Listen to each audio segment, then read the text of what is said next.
Jajaran Satres Narkoba Polres Tabes Palembang, pimpinan AKBP Andi Supriyadi, kembali menggeradang kampung narkoba Bom Baru, tepatnya di Lorong Manggar 1, Kelurahan Lawang Kidul, Kecamatan Ilir Timur 2 Palembang, pada Kamis 23 September 2021.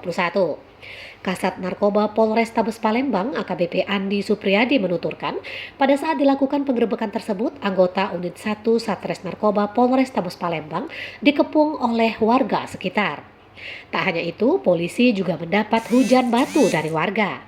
Ia menjelaskan dengan banyaknya kamera CCTV yang terpasang di lokasi penggerebekan, diketahui bahwa bandar besar berinisial D berhasil melarikan diri. Namun, salah satu kurir atas nama Apriansyah yang bersembunyi di rawa-rawa samping gudang yang berada di Jalan Perintis Kemerdekaan berhasil ditangkap di lokasi tersebut.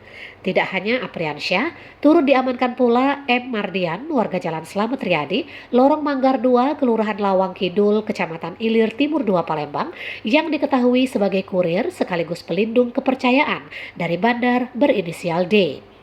Bizon Bule dan Fahmi Ramadan melaporkan untuk Anda. Orang, ada 5 orang yang lari sama dia. Berarti ada sekitar 10 orang lagi, Bang.